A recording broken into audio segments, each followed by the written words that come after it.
Nos hacemos mayores, episodio 90.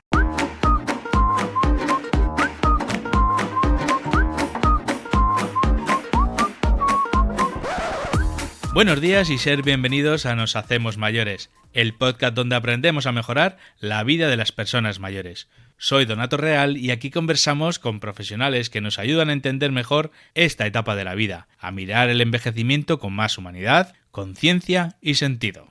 La experiencia de las personas mayores es un valor que todavía no aprovechamos lo suficiente.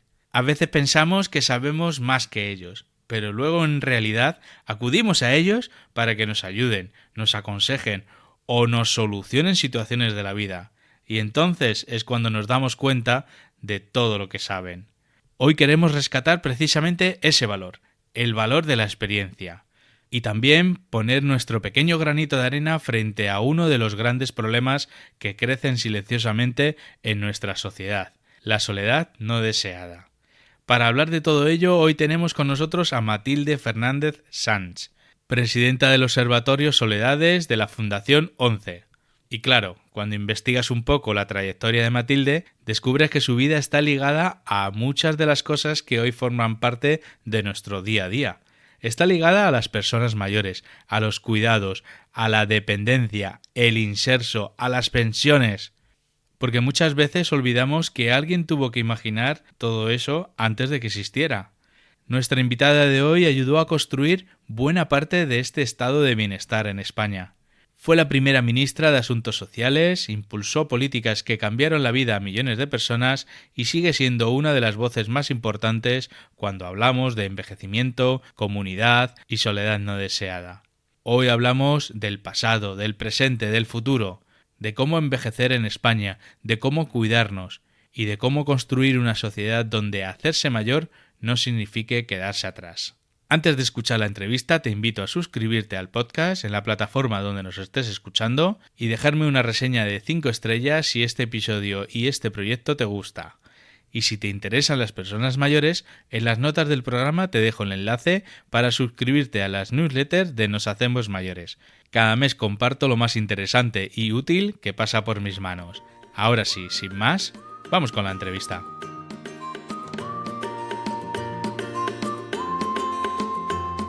Hola Matilde.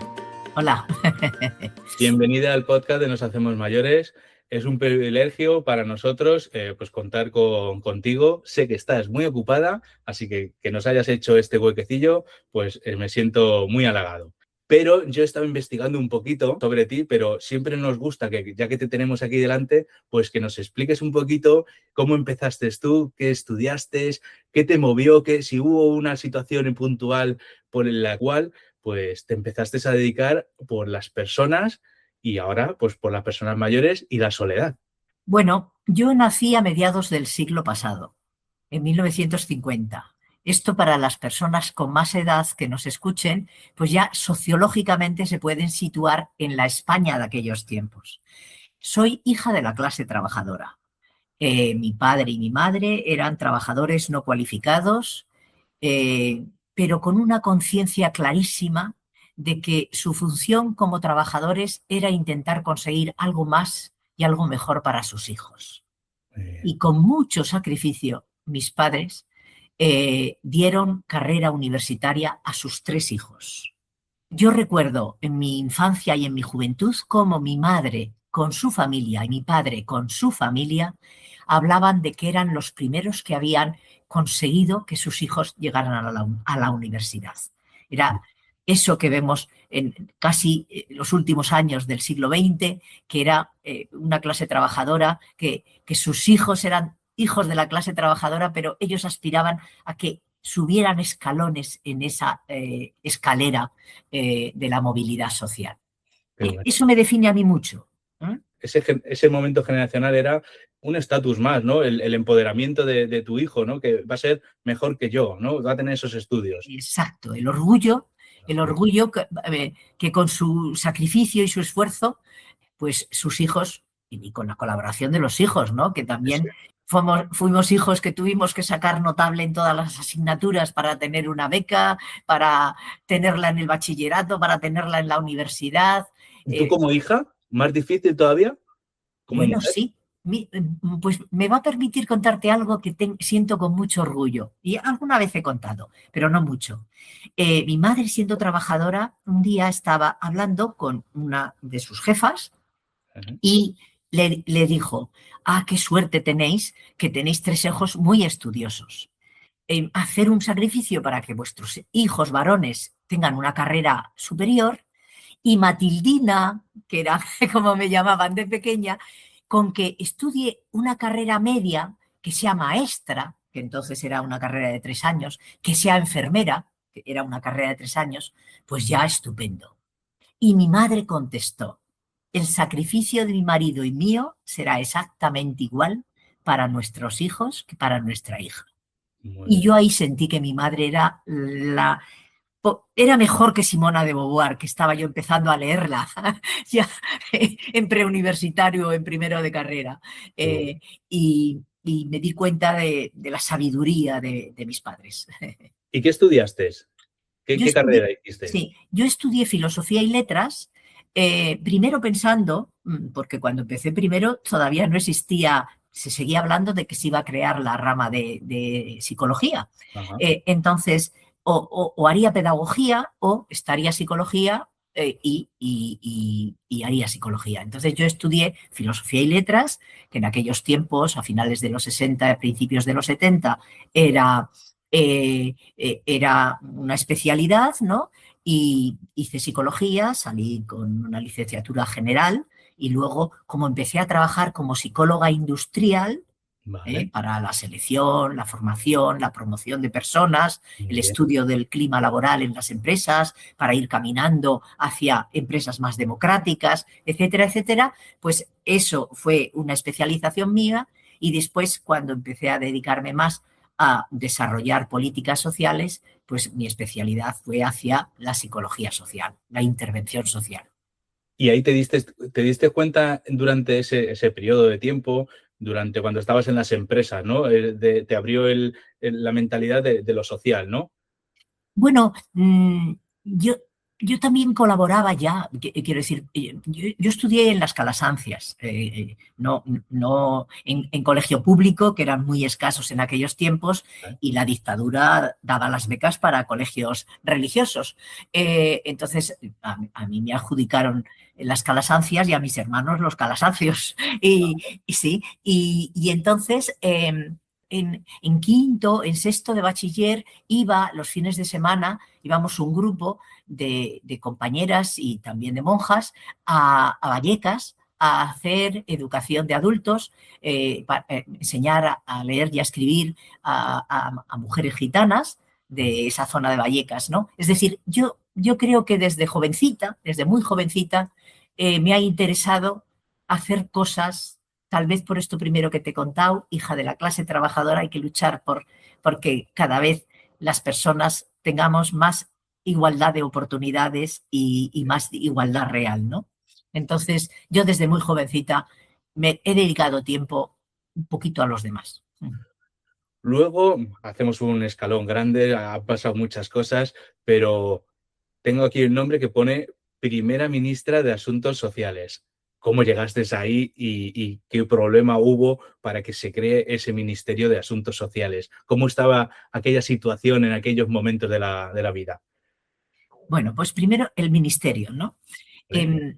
Claro, con la democracia, en el Ujú. marco, en la transición, en el marco, ahí entraría un partido político que ya no existe, UCD, en el marco de desarrollar todos los artículos de nuestra joven Constitución, ¿eh?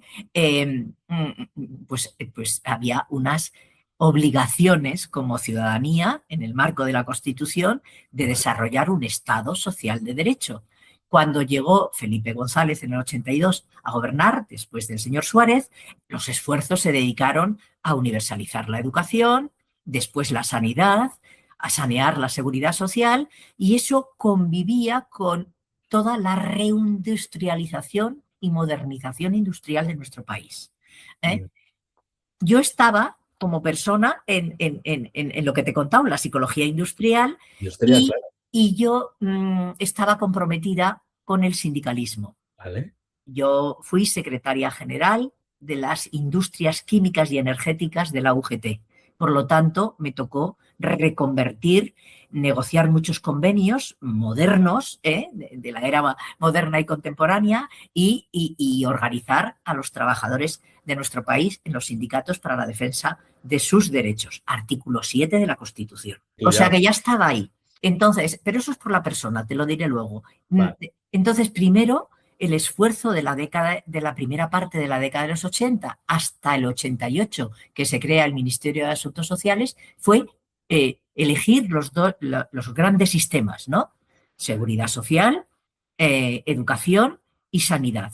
Y en el 88 es cuando el presidente Felipe González piensa que ya hay que ir al cuarto pilar del estado del bienestar, que se estaba desarrollando en toda Europa, que eran los asuntos sociales, las políticas sociales, los servicios sociales, y impulsar las políticas de igualdad para cada colectivo. Y entonces es cuando me pide que cree el ministerio. Y acepto. ¿Y por qué aparezco yo como persona? Pues te diría algo que me dijo Felipe González. Porque estás trabajando en el sindicato, me incorporó en la ejecutiva del PSOE, y estás preparada, porque has tenido que aguantar reconversiones industriales, ponerte delante de muchas asambleas de trabajadores. Este es el convenio que podemos conseguir, es absurdo ir a una huelga, o hay que ir a una huelga para conseguir lo que podamos. Es decir, ya estaba preparada para las dificultades.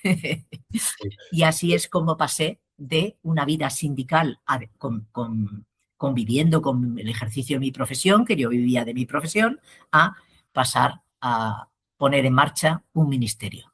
Qué bueno. Encima en esa época que había pues muchísimo cambio, ¿no? Y estaba a flor de piel pues todas esas situaciones.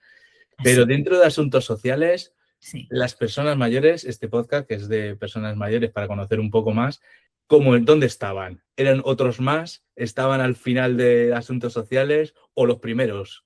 ¿Cómo era aquella situación de las personas mayores? Si te lo dijera en estructura administrativa, estaba Vale, entre los primeros, porque era vale, un organismo autónomo, el Inserso de la Seguridad Social.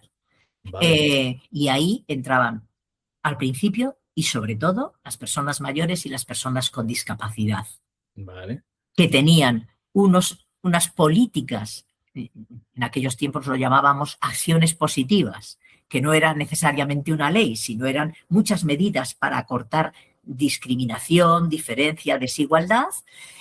Luego se fueron incorporando otros colectivos, en algún momento los inmigrantes, etcétera. Pero el inserso, sobre todo, personas mayores y personas con discapacidad. Y era un organismo autónomo potente, con capacidad administrativa potente, como el Instituto de la Mujer o el Instituto de la Juventud. Y luego en la estructura más cotidiana y más normalita, dicho coloquialmente, del ministerio, pues estaría pactar servicios sociales, ya se empezaba a hablar de transferencias de autonomías, entonces ya tenías que ir pactando con comunidades, pactando con ayuntamientos, los servicios sociales, cofinanciarlos e incluso la infancia, porque la infancia venía del tutelar de menores de justicia y había que transformarlo en algo de tipo tutelar y protector con la Convención de los Derechos del Niño, algo de derechos de infancia. Pero el inserso tenía mucha fuerza. Y de hecho, si hoy le preguntamos a la ciudadanía, recuerda perfectamente el inserso por A, poner en marcha el cierre del círculo de la seguridad social del sistema de pensiones, que fue poner en marcha las pensiones no contributivas. Aquellas que era el cierre, todo era contributivo, había que mejorarlo, había que sanearlo, pero lo cerrabas con hacer llegar una pensión a aquellas personas que habían trabajado, pero no habían cotizado por ellos. Y no tenía un marido, una mujer, una renta, tierras, casas, entonces no tenía cómo sobrevivir. Eso fue Eso. un salto maravilloso porque el 80% eran mujeres. Las mujeres que trabajaban limpiando casas, cuidando niños, trabajaban en el campo. Las españolas de aquella época que en la ciudad le decían, pero ¿para qué le voy a poner a usted en la seguridad social si ya está en la de su marido? Ya. Y si venían del mundo más pequeño, rural, etcétera, etcétera, pues era, mira, Luego este es tu fallecía el trabajo. marido o en el trabajo o por la vida y ¿qué pasaba? ¿No? Claro. Y lo otro fue, eso fue muy importante, y lo otro fue hacer un plan gerontológico, que fue muy pionero, porque era sentarte con todos los ministerios y decir, ¿y sanidad qué puede hacer específico para las personas mayores? ¿Y vivienda qué puede hacer específico? ¿Y educación qué puede hacer? Y allí nacieron las universidades, se reinstalaron y ampliaron las universidades de mayores, las universidades populares. Todo fue un trabajo transversal mirando las necesidades de nuestras personas mayores. ¿Y tú Y si me notabas? permites una cosita más, Sí, sí, sí. que las personas mayores, fue cuando llegaron los sindicatos y los empresarios a decir, oiga, si ustedes hacen un programa de vacaciones en el invierno, Sí. nosotros tenemos los hoteles abiertos todo el año. Nosotros podemos atender a los mayores, pero claro, ustedes tendrían que cubrir una parte del coste. Eso es Es, economía keynesiana que tú sabes perfectamente. Bueno, entonces, pues dijimos, qué maravilla. Y si tú llamaras al Ministerio ahora de Derechos Sociales y a lo mejor están archivadas y no las han tirado o no las han metido en un guardamuebles, en un pues, cajón ahí. pues te encontrarías cartas donde la gente te decía, te escribía y te decía, es la primera vez que he visto el mar. Y tú decías, Dios mío, si vivimos casi rodeados por casi todas las partes del país. Bueno, era la primera vez que habían montado en un avión. Las mujeres decían, es la primera vez que he ido a mesa puesta. Toma. No he tenido yo que hacer la comida. Bueno, eso fue pues un programa de calidad de vida, ¿no? Como en los balnearios. Los balnearios mandamos a las asistentes sociales del Inserso a visitar todas las estaciones termales. Había 110 o 120. Y las trabajadoras sociales me hicieron un informe al director del Inserso y a mí diciendo, a duras penas se puede mandar a 20 estaciones termales con un programa responsabilidad del Estado, que hubiera calidad. Nos reunimos con todos esos empresarios, les dijimos, si ustedes arreglan sus estaciones termales, si ustedes pactan con algún hotelero o se hacen también hoteleros y tienen suficientes plazas de alojamiento, nosotros les garantizamos en asuntos sociales, para atender a personas mayores y a personas con discapacidad en aguas termales, les garantizamos el 100% de ocupación. Qué Y bueno. hoy hay 122 estaciones termales atendiendo a este colectivo, a más de a ellos. Y déjame una casuística. A mí ya en mi época, al final de mi época, 2 estaciones termales me dijeron, ya no queremos tener programa de mayores ni de discapacitados. Ya nos servimos nosotros todo el año sin necesidad de soporte o ayuda. Qué bueno. Como ves, contando estas cosas te estoy hablando de transformación de la sociedad, además de políticas para mayores. Pero, claro, ahora mismo yo empecé este podcast porque lo único que conocía era el Inserso y eran los viajes para los mayores. Pero fíjate que lo de las pensiones es más beneficioso todavía, Sí, creo. incluso había personas que decían, ves poco dinero. Y, Ya. y- y yo decía, bueno, pero el 80% de este medio millón Bueno, empezó fusionando con otras que había, muy raras, cada una de su padre y de su madre. Claro, se fusiona toda esa situación en algo que, al ser más potente, pues ya tiene un crecimiento homogéneo, ¿no? Bueno, pues eso eran como 800.000 personas. Y el 80 y algo por ciento, 82, 83% eran mujeres. Te dabas cuenta de que ponías en marcha algo que servía a las personas mayores, a las personas que habían sido peor tratadas, porque no habían cotizado por ellas, abusadas. Te dabas cuenta de que además corregías desigualdad entre hombres y mujeres. Bueno, una maravilla. Pero lo otro, piensa la universidad de mayores.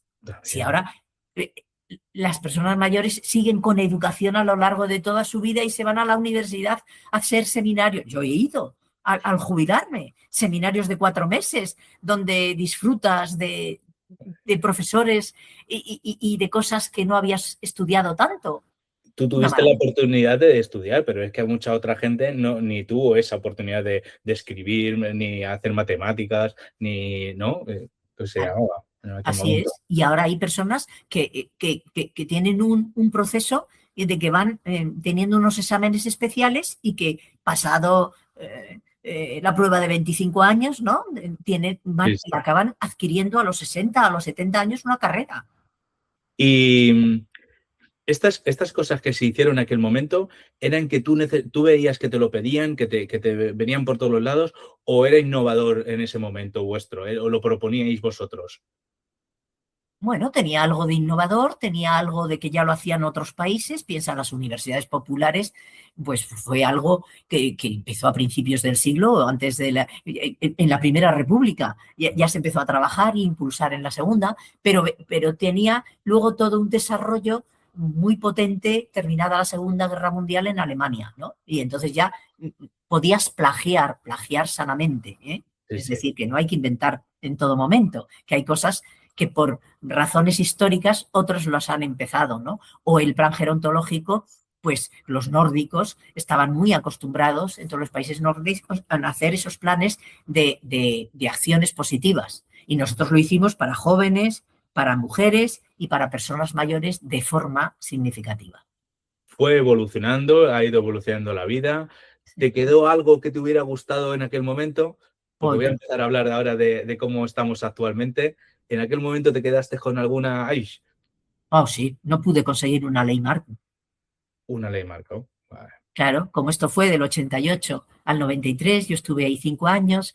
eh, mm, mm, el objetivo era conseguir una ley marco, pero ya la había intentado el Ministerio de Trabajo, donde estaban los asuntos, donde estaban los servicios sociales, y no lo conseguimos. ¿Por qué? Porque ya era una época donde teníamos a las comunidades autónomas y de forma especial a las nacionalistas, catalana y vasca, eh, exigiéndole al Tribunal Constitucional la transferencia de las competencias. De esa competencia. Entonces, eso a mí mm, o no fui lo suficientemente ágil o fueron más ágiles las comunidades, pero lo cierto es que ya se empezó a pactar paz social a cambio de transferencias y no fue posible esa ley. ¿Eh? Vale. Hemos ido evolucionando y así en tu forma de verlo ahora, en tu situación, cómo estamos como los mayores. Hemos evolucionado mucho a mejor. ¿Qué nos queda? Porque vamos a hablar de una cosa que ha salido, que es la soledad no deseada, que ha salido ahora o que ya estaba. ¿Cómo lo ves tú? Ya estaba, Ya estaba, ya estaba. De pero no tan hecho, pronunciada. de la soledad es como el Guadiana. Aparece y se esconde y aparece y se esconde. Y siempre son momentos, esto te lo dirá un sociólogo, un psicólogo, esto aparece en momentos de crisis. Vale, Y en Europa, y por ende en España, la soledad no deseada ha aparecido de nuevo, digo ha aparecido de nuevo, a raíz de la crisis económica del 2008 y la pandemia del 20. 20. Entonces, ante momentos tan difíciles, el aislamiento de las personas, la soledad de las personas, reaparece y reaparece con características que tienen que ver con ampliación según determinados factores. ¿Eh? Bueno, entonces, esto lo estaban diciendo ya en otros países y de hecho se solicitó desde muchas organizaciones de mayores al gobierno y a los partidos políticos con representación en el Parlamento que en el X programa electoral, este último no, ya en el anterior, se hiciera un plan estratégico contra la soledad como el que tenía el Reino Unido, como el que tenía Japón, como el que tenía Canadá o el que tenían los países nórdicos y países centroeuropeos. Y lo incorporaron en su compromiso electoral. Su propuesta. En la corta legislatura anterior no salió adelante, en esta, pues por suerte ha salido adelante, ha salido con diferentes gobiernos en comunidades autónomas y municipios y el Ministerio de Derechos Sociales ha creado el marco estratégico contra la soledad. Bueno, la soledad es la definición más clara y con lenguaje sencillo, es el desequilibrio, que es un sentimiento subjetivo. Tú Sí, sientes una soledad y yo otra. Pero vale, cuando dices todos con nuestra soledad, ¿qué es? Es un gap, una diferencia que hay entre lo que tú esperas de compañía familiar, de compañía, de afecto, de cuidado familiar y social y lo que recibes. Por eso claro. se dice que es una percepción subjetiva. Pero hecho esto, cuando analizas por qué tú tienes una soledad, por qué la persona que nos esté escuchando tiene otra y le duele o no le duele, lo que encuentras son diferentes factores. El primero es, y lo han hecho muchas investigaciones desde la salida de la Segunda Guerra Mundial, desde mediados del siglo pasado, lo primero es las pérdidas. Cuando Las pierdes a alguien, ¿no? Cuando alguien... Exacto, pierdes. Y eso tiene que ver con la demografía, cada vez las familias son más pequeñas, eso tiene que ver con el salto del campo a la ciudad, eso tiene que ver con la lucha de clases en el mundo urbano y en el mundo industrial. Hay muchos factores que hacen notar esas pérdidas, además del propio dolor que cada uno, esos agujeros de pérdidas, los cubre de diferente manera, ¿no? Claro. Pérdidas. Eh, y por eso una de las grandes recetas de las políticas contra la soledad es crear nuevas conexiones. Buscar nuevas redes. Los americanos dicen conexiones, los europeos decimos comunidad y a mí me gusta decir barrio. Hay Vale. que hacer barrio. En el barrio hay un montón de gente que puede ser una red solidaria entre todos, desde la oficina de farmacia a la tienda de barrio, a la asociación de vecinos, a los actores que tienen un pequeño teatrito comunitario, etc., etc., etc. Los vecinos, que muchas veces Es, ya ni nos los, saludamos en el ascensor o en la escalera. exacto. Y por eso ahí aparecen un montón de alternativas urbanísticas, organización de la ciudad, etcétera, etcétera. Pero después, cuando vas estudiando, descubres que hay una serie de factores, y eso son la gran contribución del Observatorio Soledades de la Fundación ANCE, que empezamos a hacer, al crearlo, empezamos a hacer estudios y además de decir la prevalencia, el porcentaje, cuántos jóvenes, cuántos mayores, cuántas personas con discapacidad, empezamos a ver por qué. Y al ver por qué, ahí te das cuenta que una persona que es acosada en la escuela, en el instituto, en la universidad o en el trabajo siente más soledad, si tiene una orientación sexual distinta, si es hijo de inmigrantes, si tiene una discapacidad o una enfermedad mental o una enfermedad crónica que le hace ser un poco diferente y necesitar de el mimo, ¿no? Del mimo, lo digo yo Sí. coloquialmente, de la atención, ¿no? Entonces, si sus padres llegan a fin de mes, si la persona llega a fin de mes o está en paro, empieza a haber unos factores que tienen que ver con el resto. ¿Ves? Hemos hablado al principio de la transversalidad, ¿no? Sí. Tiene que ver con todo. Es que de pronto tenemos un estado del bienestar en toda Europa, pero crece la soledad. Y es porque hay que ajustar el sistema educativo, el sistema sanitario, el sistema laboral, el sistema social, todas las políticas para dar respuesta a las nuevas necesidades de la ciudadanía. Se puede decir que antes, como no se estudiaba o no recogíais datos, tampoco sabíamos cuánta soledad podía haber, ¿no? A lo mejor hay soledad, sí, pero ahora, por ejemplo, me estás diciendo tantos abanicos de soledades que puede haber que para saber eso habéis tenido que hablar con ellos, entrevistarlos, hacer esa encuesta, Hacer, ¿no?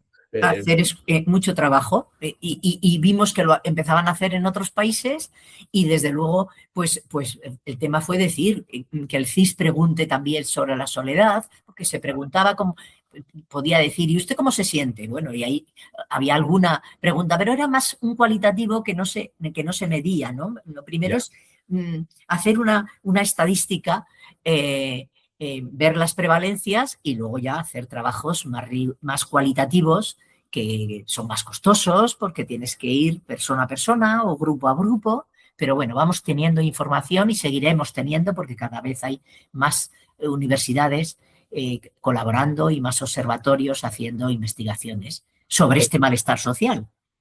Observatorio Estatal de Soledades, pero de la ONCE, Es de la de Fundación ONCE, sí. la Fundación ONCE. ¿Esto no debería hacerlo el Estado? O... Sí, pero el Estado cuando se le preguntó al Ministerio, pues dijo que su gran objetivo era, con los presupuestos que tenían, reducir la lista de espera de los servicios de la dependencia. Ah, Y vale. a todos nos pareció muy bien. Entonces la Fundación ONCE, pues con sus relaciones en Bruselas, con fondos sociales europeos y tal y cual, pues lo ha puesto en marcha. Y de hecho, como tenemos un comité directivo, digamos, ¿no? Colaborador, que están todas las grandes organizaciones sociales de solidaridad y toda la economía social, pues trabajamos para todos, ¿eh? Para toda la gente que está vinculada directamente e indirectamente, porque está Cruz Roja, está Cáritas, que tienen su propia organizaciones y departamentos de investigación maravillosos, pero nos coordinamos para no pisarnos, para complementarnos, para ser más útiles y además lo ponemos a disposición todos los estudios de todas las administraciones, como no, para que les sea útil a su trabajo. Es que hacer políticas a lo grande, ¿no? Pues es como parece más fácil, no lo es, ¿no? Te digo, pero claro, luego llegar al fondo, bajarlo al barrio, eso es lo que cuesta, ¿no? Claro.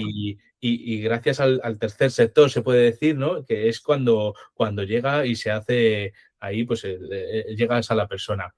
Falleció hace poco un periodista, Fernando Onega, que hace unos años, pues él estaba con los mayores, creó un diario para notificar cosas siempre de los mayores y él decía que habría que hacer pues un ministerio para personas mayores, para concretarse más en las personas mayores.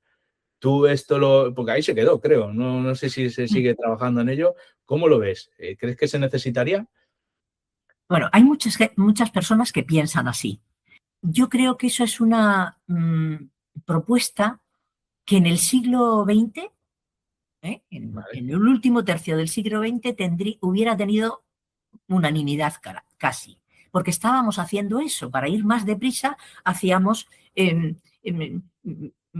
equipamientos para jóvenes, equipamientos para niños, equipamientos para mayores, equipamientos, y los teníamos cada uno en su mundo. Tal vez también por necesidad de impulsar una economía, esa parte keynesiana, vale. de creas muchos equipamientos para diferentes colectivos. Bueno, y también lo hizo toda Europa. Sí, sí. Ahora toda Europa está reconduciendo eso, y yo estoy en esa posición, me parece más acertada, para hacer equipamientos más comunitarios. Que Vale. los jóvenes estén con los mayores. No que haya el hogar o el casal de personas mayores y luego otro equipamiento para jóvenes. Y como digo jóvenes, que se Sí, me sí. entienda a cualquier colectivo. Yo creo que vivimos momentos donde hay que transversalizar, horizontalizar, contar con todos los departamentos, con todos los ministerios, con todas las consejerías y con todas las concejalías para hacer algo que se ocupe de la persona desde que nace hasta que muera y disfruten y utilicen equipamientos y políticas unos y otros. Por ejemplo, en nuestro país, en este momento se siente más solo la gente joven que la gente mayor. Vale. Pero cuando empezamos un primer estudio de la percepción, el primero que hicimos en el observatorio, Soledades, de la Fundación ONCE, fue, ¿quién piensa usted que se siente más solo? La respuesta de la ciudadanía fue la gente sin techo. Ahí había unanimidad, lógico. Segundo, las personas mayores y las personas con discapacidad. Tercero, las personas mayores que viven que viven en las grandes ciudades. Vale. ¿Eh? Y cuarto, jóvenes y otros. Y los jóvenes dijeron, oiga, pregúntenos a nosotros. Y haciendo un estudio de la soledad de la juventud, resulta que los jóvenes sienten entre 5 y 10 puntos más soledad que los mayores. Para que una persona mayor sienta soledad, tal vez porque hemos aprendido de la dureza de la vida, hemos ido mejorando la vida, y aunque somos ciudadanía con plenos derechos que decimos queremos derechos, tenemos todavía una retranca que dice sí, pero también obligaciones. ¿Eh? Y ese concepto democrático de derecho y responsabilidad lo tenemos muy interiorizado. La gente que hemos nacido en épocas donde no había derechos. ¿Me Claro. explico? Sí, sí. Pero Donat, a lo mejor porque los jóvenes esperan más de los recibir jóvenes más. nacieron en una espana de derechos y se creen que con reivindicar ya es Claro. suficiente. Y tienes que educar, ciudadanía para la educación, me cachis en la mar, cómo nos conseguimos pactar eso en este país y hay que estar peleando por ella constantemente para que pues haya ese aprendizaje, ¿no? No existen derechos si no hay obligaciones y si no hay responsabilidades. Matilde, el otro día escuché que habría que hacer una mili de cuidados. Bueno, No de, no, brillante, ¿eh? Yanguas, mi colega Yanguas, Qué brillante, bueno. pero eso déjame decirte que me gustaría que lo cogieras como algo para muchos podcast tuyos, porque eso, ¿sabes cuál es el mensaje de Yanguas ahí? Al estar cuidando soledades y otros malestares, es que descubrimos la desigualdad que todavía hay en la sociedad en general. Sí, sí, Venimos de sociedades patriarcales, ya. donde los hombres mandáis y a duras penas dejáis huequecitos, tenemos que pelear mucho, romper muchos techos de cristal, las mujeres para el espacio.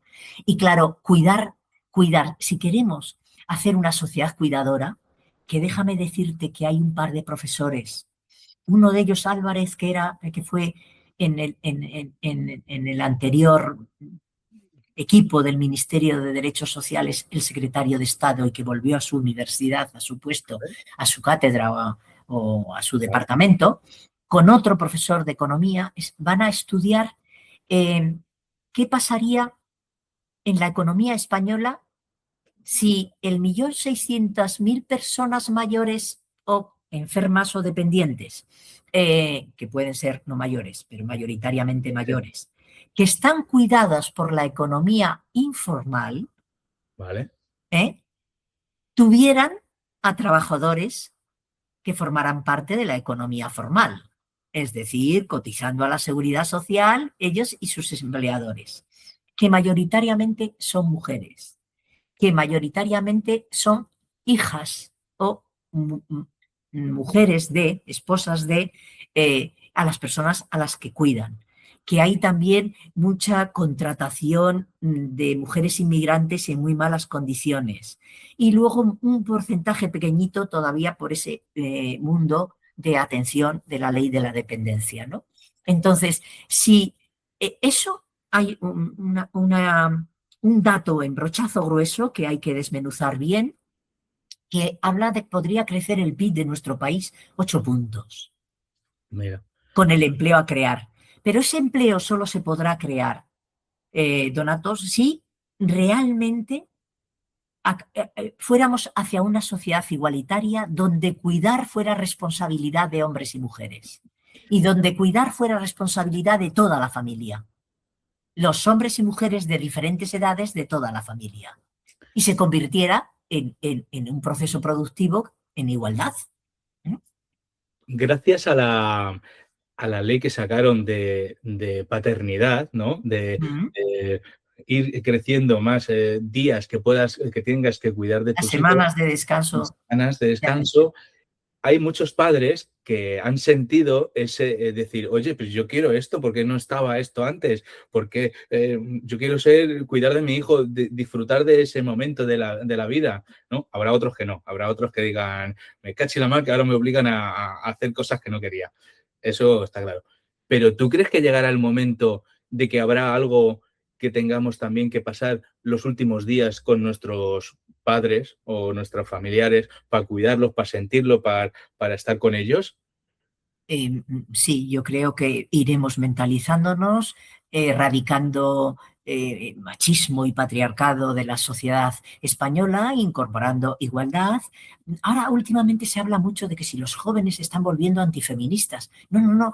Estudiemos bien los datos. Los jóvenes, una de las cosas que dicen es lo que tú acabas de plantear. Dice, oiga, es que yo si creo una familia, quiero atender, cuidar de mis hijos. Esto lo dicen los jóvenes y no lo decía mi padre y no lo decía mi compañero. Es decir, esto sí que es un salto cualitativo, pero tiene que ir acompañado de mentalidad de la sociedad nueva, ¿eh? Claro.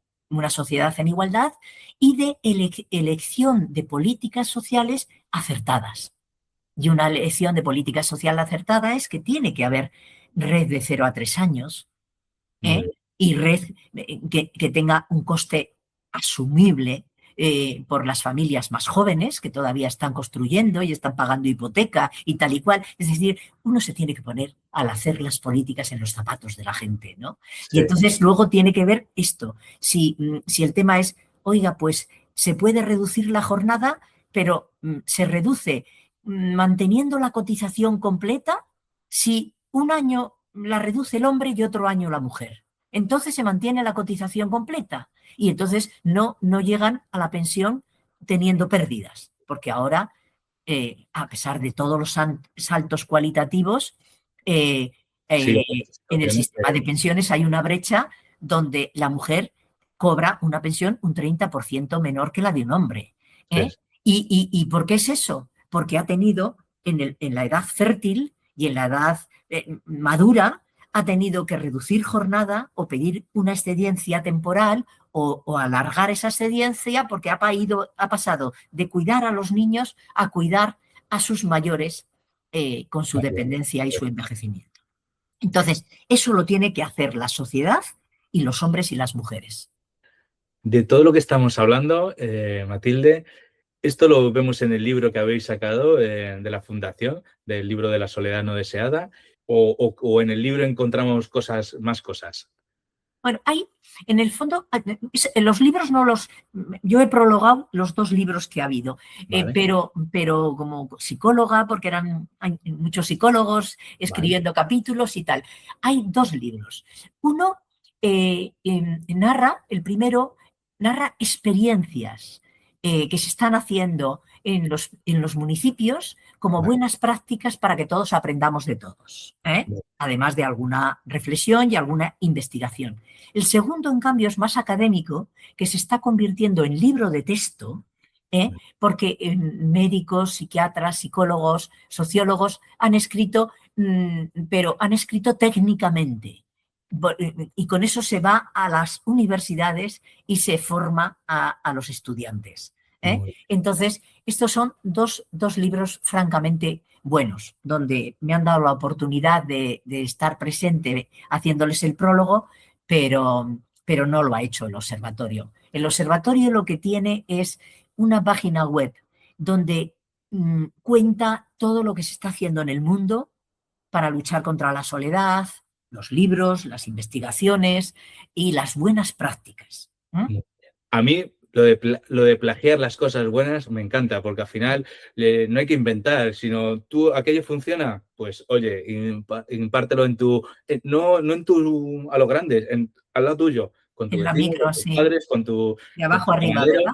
correcto. Pero habrá mucha gente que nos esté escuchando y para terminar, Matilde, me gustaría que les mandases un mensaje. Tampoco vamos a dar consejos, ¿no? Ya cada uno tiene, pero sí que para ese familiar mayor que tienes alrededor, ¿qué le podemos decir para ayudarle, para que salga de casa y haga esa red?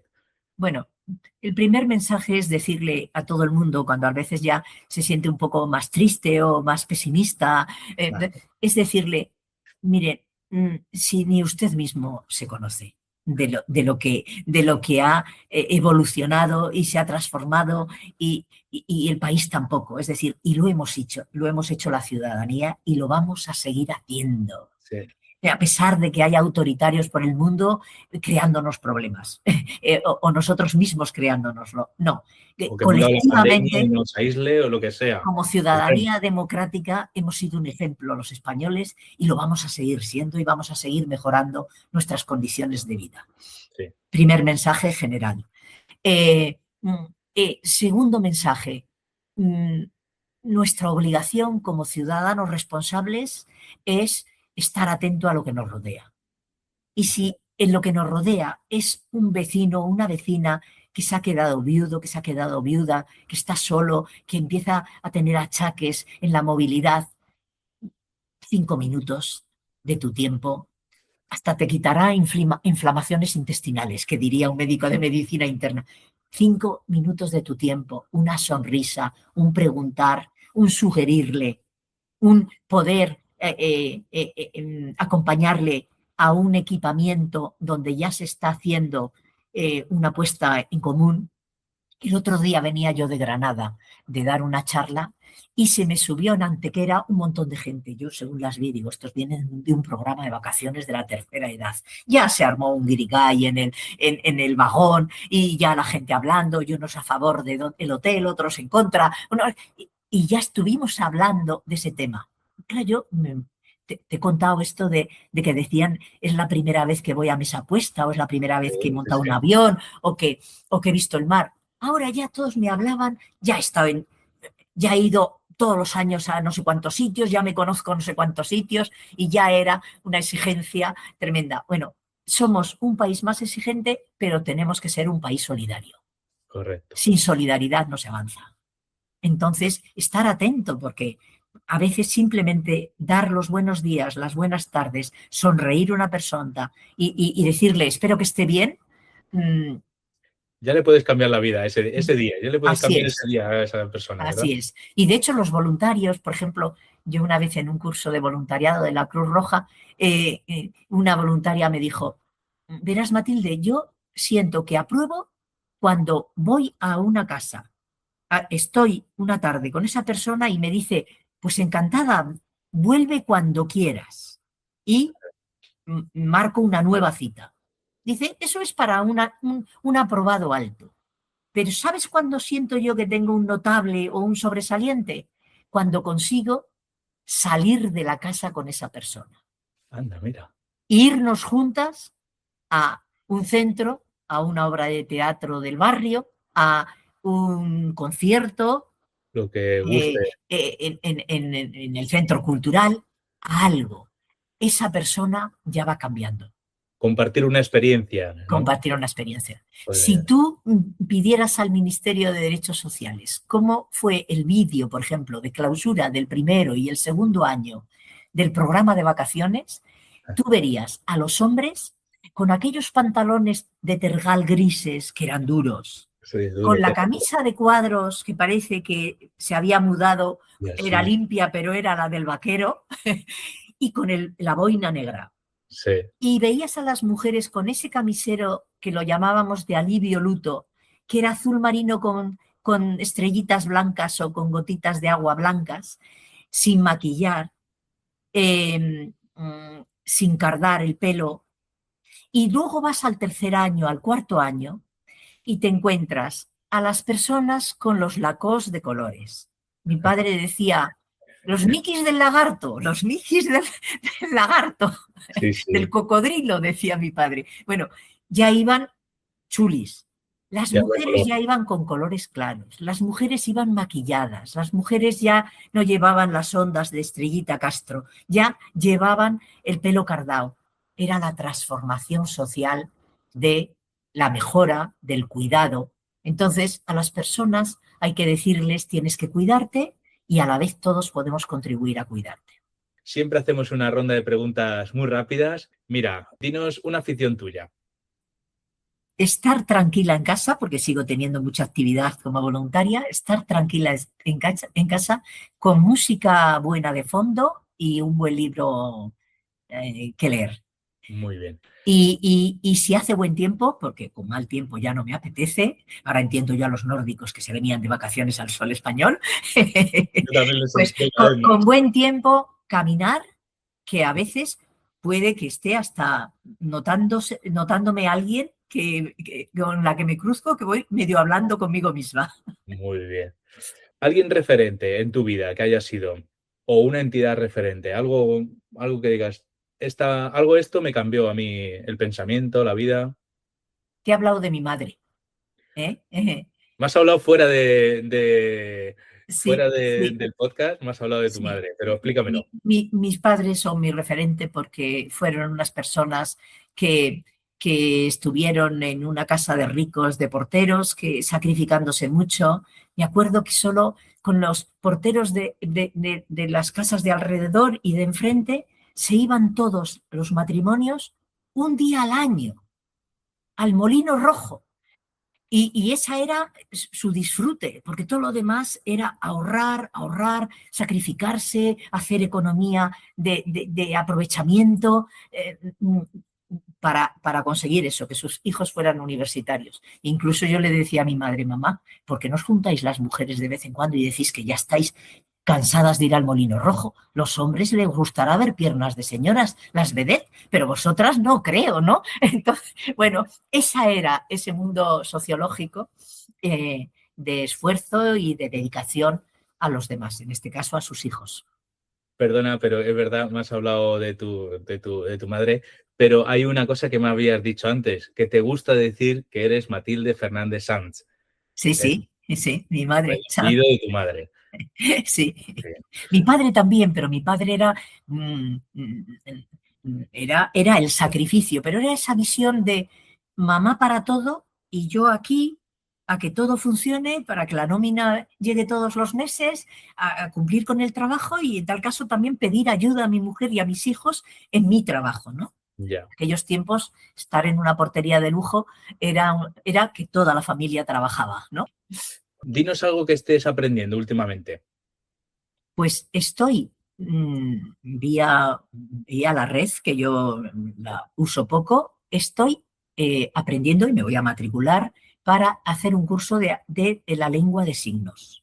Muy bien, qué bueno. Pero lo que quiero también es en los próximos años por lo menos dedicar cada año a saber un poquito de los idiomas que son idiomas españoles. Vale, Es decir, el gallego no es necesario porque soy hija de asturiano bueno, el bable es castellano antiguo y por muchas partes de Asturias es casi medio gallego. Bueno, pero bueno, aprender, mejorar un poco el gallego, muy que, bien.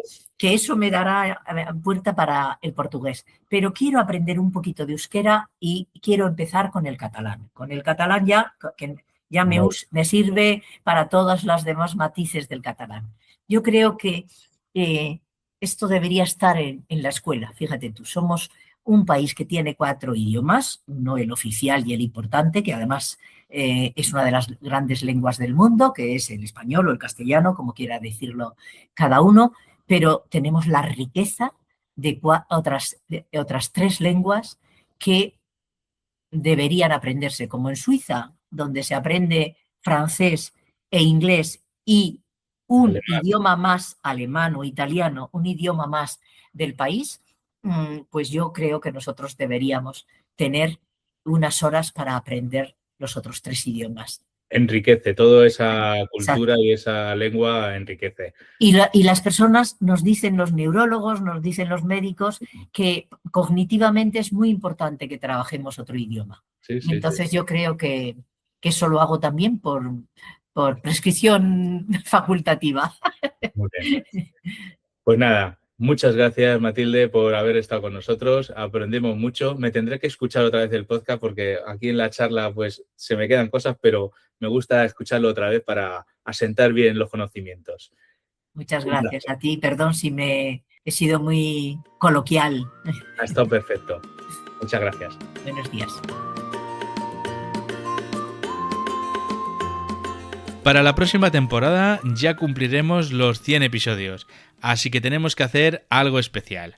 Yo tengo varias ideas, pero quiero preguntarte si tienes algo que se te ocurra, que hayas visto por ahí que funciona muy bien, que sea pues acorde a estos 100 episodios. Estoy abierto a ideas, a comentarios, a dejarme influir por vuestros consejos, así que si tienes uno no te lo guardes y mándamelo a contacto@noshacemosmayores.com. Estamos terminando y, como siempre, espero que te sean de interés todos estos capítulos de podcast que hacemos, que los compartas con tus amigos, padres o personas que les pueda interesar, que nos busques en Google, en YouTube, Nos Hacemos Mayores, Muy importante que te suscribas para que te avisen cuando salga el próximo episodio, dejarme una puntuación de 5 estrellas en Spotify o en el reproductor donde nos escuches y que sepas que si haces alguna de estas acciones también nos estás ayudando a hacer más visible este proyecto. Toda la información te la dejo abajo en las notas del programa y claro está, que te invito a volvernos a escuchar en el próximo episodio. Un abrazo.